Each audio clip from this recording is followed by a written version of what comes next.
ایسا آدمی جس نے آج تک کوئی امامت نہیں کروائی, جس آدمی کو ایک سورت اور ایک آیت نہیں آتی, وہ کہتا خود کو اللہ کا ولی. وہ شخص جو کسی مریض کو کھڑا نہیں کر سکا, مریض لے کے گئے تھے اس طرف آیا ہی, اس نے وہی اپنی 4-5 خواتین, ان سے وہ حملے بھی کرواتا رہا, ان سے وہ گالیاں بھی دلواتا رہا. پولیس بار بار کہہ رہی ہے چلے جی بس ٹھیک ہو گیا, نہیں ہم جانے نہیں دیں گے ان بچیوں کو جن سے آپ ڈرامہ کروا رہے تھے, ان کی جان چلی جائے گی, اقرار میں اس کا جو ہے نا وہ ذمہ دار ہوگا. میں وہ اشارہ کر کے نہیں دکھا سکتا, اللہ کی قسم کسی نہ کسی کیمرے میں وہ ریکارڈ ہوا ہوگا کہ جس طرح کے گندے اشارے یہ آدمی کر رہا تھا نعرے لگواتے ہیں. میں حیران ہوں. الحمدللہ ہم حق خطیب صاحب کے آستانے سے اقرار بھائی کی سربراہی میں واپس پہنچ چکے ہیں, سلامت واپس آ گئے. اس ٹائم میں کیا کیا ہوا یہ سب چیزیں میں چاہوں گا کہ اقرار بھائی خود اپنی زبانی میں بتائیں. اقرار بھائی مہمان نوازی کا حق ادا ہو گیا, سب سے پہلے تو یہ جاننا. دیکھیں یہی تو شعبدے بازی ہے, ڈھکوسلے ہیں, نوٹنکی ہے کہ انہوں نے کیسے ہمیں جناب دیکھیں لوگوں کے سامنے کیمروں کے سامنے گلے لگا کے ملے. اس کے بعد اس شخص نے کیا نہیں کیا, اس نے ختم نبوت کے نام پہ لوگوں کو اشتعال دلانے کی کوشش کی. میں نے کہا جی ختم نبوت کے منکرین پر بھی لعنت اور ختم نبوت کا نام استعمال کرنے والوں پر بھی لعنت. اس نے نعرے لگوا دیے جی ختم نبوت کا نام لینے والوں پر لعنت بھیج رہے ہیں. پھر اس نے کہا جی جو قوم تھی ان کی کہ جی آپ کی قوم کے خلاف سازش ہوئی ہے, جانے نہیں دینا ان کو یہاں سے. میں یہ کہتا ہوں حق خطیب کچھ اور نہ کرے, صرف یہ کرے کہ جو بد تہذیبیاں انہوں نے کی, ان کے لوگوں نے جس طرح سے دھمکیاں دیں, جس طرح سے تشدد کیا, مہمان بیچارے بھی بہت زد و کوب کیے گئے, لیکن آپ نے ہمارے کیمرے تو بند کروا دیے. آپ کے وہاں درجنوں کیمرے تھے, آپ کی باہر سکرینز پر بھی لائیو چل رہا تھا. ہمت کریں پاکستان کے لوگوں کو وہ فوٹیج آن ایئر کر کے دکھائیے, ذرا اس کو پبلش کریں سوشل میڈیا کے اوپر. پتہ لگے کہ 4 گھنٹے جو آپ نے ہمیں یہ غمال بنا کے رکھا, ہم ایک سوال کرتے رہے کہ یہ جو آپ جن سے ڈرامہ کروا رہے ہیں, جن سے آپ نے پچھلی 4-5 ویڈیوز میں ڈرامہ کروایا ہوا ہے, آنکھ سے زنجیر نکالنے کا, منہ سے کیلیں نکالنے کا, بلیڈ نکالنے کا, آپ 5 علماء اور مشائخ کے نام آپ نے وہ مریض لے کر آئے اسپتالوں کے اندر سے. نہیں کیا گیا ایسا شور شرابہ, ہنگامہ, نعرے بازی, تشدد, زد و کوب کیا جاتا رہا. ہم نے کہا جناب ایک آیت سنا دیجیے, آپ اللہ کے ولی. جی میں کلام اللہ کا پڑھ کے پھونکتا ہوں. ہم نے کہا جناب آپ جو بھی پڑھ کے پھونکتے ہیں بتا دیجیے, وہ لائیو ویڈیو کے اندر بھی شاید موجود ہے, چونکہ شور ہے آپ سن سکتے ہیں. انہوں نے کہا جی آپ میرے استاد ہیں, میں آپ کو سناؤں. میں کہا حضرت لوگ دیکھ رہے ہیں, ہم سوال کرنے کے لیے آئے, آپ بتا دیجیے کہ آپ کیا پڑھتے ہیں. آپ کوئی سورت تلاوت کر دیجیے. آپ ختم نبوت کی آڑ لے کر ہم پر حملہ کروانے کے لیے اشتعال دلا رہے ہیں لوگوں کو. آپ ختم نبوت سے متعلق کوئی آیت پڑھ کے سنا دیں. لوگ یہاں موجود ہیں, نوجوان ہیں, سوشل میڈیا پہ لاکھوں بلکہ ملینز لوگ دیکھ رہے ہیں. اچھی بات ہے, آپ کا پیغام پہنچے گا حدیث کے توسط سے, مدلل طریقے سے حدیث اور آیت کچھ پڑھ کے سنائیں. انہوں نے کہا جی میں آپ کو سنانے کا پابند نہیں ہوں. جو انہوں نے ڈرامے کیے, یعنی میں چیلنج کرتا ہوں حق خطیب کو وہ ویڈیو ایک بار ذرا سامنے لے کر آئے, جس طرح سے وہ گندے اشارے کر رہے تھے. مطلب میں کہتا ہوں کہ گلی کا ایک لونڈا زیادہ با تہذیب ہوتا ہے, اس سے زیادہ وہ ناظرہ پڑھ سکتا ہے قرآن مجید کا, تلاوت کر سکتا ہے آپ کی.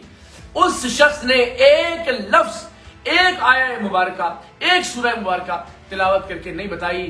ہم بار بار کہہ رہے ہیں نہ ہمارے مریض, نہ آپ کے مریض, نہ ہمارا ٹرک والا, نہ آپ کا ٹرک والا. آپ خود 5 علماء کے مشائخ کے نام بتا دیں, وہ خود اسپتالوں سے یا کسی بھی طرح سے مریضوں کو لے آئے, ان کی آنکھوں سے چین برآمد کر دیں, ان کے منہ سے کیلیں نکال دیں, انہیں ویل چیئر سے کھڑا. آپ کے پلانٹڈ ایکٹر جو 6 بار وہ ڈرامہ دہرا رہے ہیں, یعنی 4 بار آپ اس بچی سے پہلے چین نکلوا چکے, آج آپ نے پھر نکلوائی. یعنی آپ کیا ٹکے کے کسی کام کے آدمی نہیں ہے کہ آپ نے جو ہے 4 بار چین نکال کر بھی اس بچی کو ٹھیک نہیں, آج پھر چینیں نکل رہی ہیں. مطلب دور فٹے ہوئے پھر آپ جو کام کر رہے ہیں اس کے اوپر, کیوں بچی 5ویں بار بھی اس کی آنکھ سے چین نکل رہی ہے. آپ جیسے ڈھونگیوں اور آپ جیسے فراڈیوں کو اس کاز کو نقصان پہنچانے سے روکے, اپنی جان پر کھیل کر ہم الحمدللہ گئے. اللہ تعالیٰ آپ کو بھی سلامت رکھے. اور بھی وہاں جو باقی کچھ نمائندگان تھے, خاص طور پہ جو ہمارے کیمرہ مین اور باقی سب نے بہت کچھ فیس کیا, اور آخر میں بڑی مصلحت سے ہم وہاں سے نکلے. لیکن بے نقاب ہو گیا الحمدللہ. یہ حق خطیب نامی فراڈیا دنیا بھر کے سامنے پروردگار دو عالم کی مہربانی سے ہم نے اپنے سے کام کر دیا. کام روکیں گے نہیں ابھی انشاءاللہ عزیز. دوبارہ جانا پڑا دوبارہ جائیں گے. وہاں کے لوگوں نے اس شخص کو آئینہ دکھایا. وہ شخص جو ایک آیت نہیں سنا سکا, وہ شخص جو کسی مریض کو کھڑا نہیں کر سکا, مریض لے کے گئے تھے اس طرف آیا ہی, اس نے وہی اپنی 4-5 خواتین, ان سے وہ حملے بھی کرواتا رہا, ان سے وہ گالیاں بھی دلواتا رہا. وہی بچی کہ جس کی آنکھ سے اس نے چین 4 بار نکالی, دوبارہ اس کی آنکھ سے چین نکالی. اور میں پھر چیلنج کرتا ہوں, آپ موجود تھے, ہم نے کہا جی چین نکال دیے, ایک بار اور چین نکال دیں. 1.5 گھنٹہ وہ بچی بیچاری جو ہے نا ڈرامہ اور ایکٹنگ کرتی رہی. ظاہر اس کو مجبور کیا گیا تھا، لیکن ایسا نہیں ہو سکا. کیمرے ان کے تھے، ہم ظاہر 500-7 لوگ تھے مجموعی طور پر، وہاں اندر ہی 500-700 لوگ تھے، اور باہر ظاہر انہوں نے بہت پیڈ لوگ اکٹھے کیے ہوئے تھے، فری ٹرانسپورٹ چلائی ہوئی تھی، فری لنگر کا انہوں نے جناب وہ کیا ہوا تھا. ظاہر ہے ان کے کاروبار، ان کی دکان بند ہونے کا معاملہ تھا. سگنلز بند کیے ہوئے ہیں آپ نے صرف اپنی ڈیوائسز کو جو ہے نا دیا ہوا ہے. 3G کے وہاں 4G کے سگنلز نہیں آ رہے. وائی فائی ہماری جو ڈیوائسز تھیں وہ آپ نے وہاں جیم کر، یعنی اتنا بڑا مافیا ہے یہ، تو سرکار کے اور ریاست کے گلے پڑ جائے گا اگر یہ ادارے اس میں حرکت میں نہیں آئیں گے، اور یہ دین کی اصل اساس کو کھا جائے گا یہ فتنہ اگر علماء اور مشائخ اس پہ جو آگے نہیں بڑھیں گے. بالکل ٹھیک ہے. انہی کے جو بیٹھے ہوئے مرید تھے ان میں سے نعرے اٹھے کہ اقرار آپ پر وہ جان بھی قربان، اور آپ کے جو وہ میرا خیال ہے مقامی لوگ تھے جب ہم باہر کھڑے ہوئے، انہوں نے کہا جی دیکھیں جناب یہ حضرت، جو ارد گرد چھتوں پہ لوگ موجود تھے انہوں نے اقرار دے جانثار بے شمار. لیکن ظاہر اس کا مطلب ہے کہ وہ ان کی مخالفت میں تھے، وہ ان کو درست نہیں سمجھتے تھے، اور ہم نے ذمہ داری کا مظاہرہ کیا.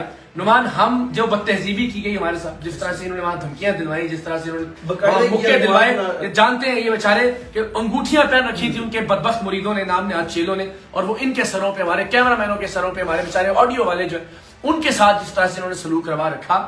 اور اگر ہم چاہتے تو وہاں ہزاروں، ان سے 10 گنا مجمع تھا جو ہمارے حق میں کلر سیدہ کا اور اطراف کے لوگوں کا، غیرت مند اور غیور لوگوں کا موجود تھا، صرف اس لیے کیونکہ فساد برپا نہ ہو. آخر میں وہ جس طرح ہم وہاں سے نکلے وہ سینیریو جو تھا وہ وہی ڈرامہ تھا. پہلے بھی ہمیں گلے ملے اور بیٹھ گئے جناب، چائے نہیں پیش کی. آپ کا نام نہاد آستانہ ہے، آپ بہتر طریقہ تھا جی کیمرے لے آئیں، یہ ہمارے 4-5 احباب ہیں، آپ کے بھی 1-2 لوگ آ جائیں، یہاں پہ ہم الگ سے بیٹھ گئے. آپ نعرے لگوا رہے ہیں کھڑے ہو کے وہاں پہ، آپ لوگوں کو اشتعال دلا رہے ہیں. پولیس بار بار کہہ رہی ہے چلے جی بس ٹھیک ہو گیا. نہیں، ہم جانے نہیں دیں گے. ان بچیوں کو جن سے آپ ڈرامہ کروا رہے تھے ان کی جان چلی جائے گی. اقرار میں اس کا جو ہے نا وہ ذمہ دار ہوگا. بھائی آپ پر بھی کوئی ذمہ داری عائد ہوتی تھی یا نہیں عائد ہوتی تھی؟ آپ نے خود کہا جناب ہمارے دروازے کھلے ہوئے، اور اس کے باوجود 4 گھنٹے انتظار کروانے کے بعد آئے، اور پھر آپ نے جو شور مچایا ہے. حرام ہے کوئی ایک بات کسی کی سمجھ میں آپ نے آنے دی ہو، لیکن حضرت سوال یہی ہے، پورا پاکستان سوال، ایک آیت پڑھ کر سنا دیتے آپ، ایک سورہ آپ تلاوت فرما دیتے. ایسا آدمی جس نے آج تک کوئی امامت نہیں کروائی، جس آدمی کو ایک سورت اور ایک آیت نہیں آتی، وہ کہتا خود کو اللہ کا ولی. لیکن اتنا ضرور ہوا ہمارے جانے سے الحمدللہ کہ اس نے شروع میں کہہ دیا جی میں اللہ کا ولی کوئی نہیں، کیونکہ اس کے چیلے بھی اس کو کہتے، خود بھی کہتے دیکھیں اللہ کے ولی کی کرامت، وہ خود بھی دیکھیں جی کلندر دورہ. تو الحمدللہ یہ ایک بات تو اب ریکارڈ میں ہے کہ وہ اللہ کا ولی نہیں ہے، اور نہیں ہے تو کرامت بھی نہیں ہے. تو یہ سارا فراڈ ہے، یہ ساری جال سازی ہے، اور الحمدللہ ہم نے اس کو بے نقاب کیا. امید ہے باقی ہمارے کیمروں کی ریکارڈنگ اور فوٹیج بھی آ جائے گی انشاءاللہ، اس میں ہم آپ کو دکھائیں گے جس میں یہ مکر گیا کہ میں اللہ کا ولی نہیں. لیکن انشاءاللہ ہم پیچھا چھوڑنے والے نہیں ہیں. میں نے آپ سے وعدہ کیا تھا یا میری جان جائے گی یا اس کا یہ 2 نمبر کاروبار بند ہوگا. میں اپنے سے کی لڑائی لڑتا رہوں گا. یہ باقی پیران عظام علماء کرام فون کر کر کے ضرور ہمارا ساتھ دیتے ہیں، لیکن عملی طور پر کوئی آگے نہیں آئے گا. نقصان ہوگا خانقاہی نظام کا، نقصان ہوگا تصوف کا، نقصان ہوگا دین کا، دین کی اصل اساس کا. یہ لوگ ذمہ دار ہوں گے. بالکل.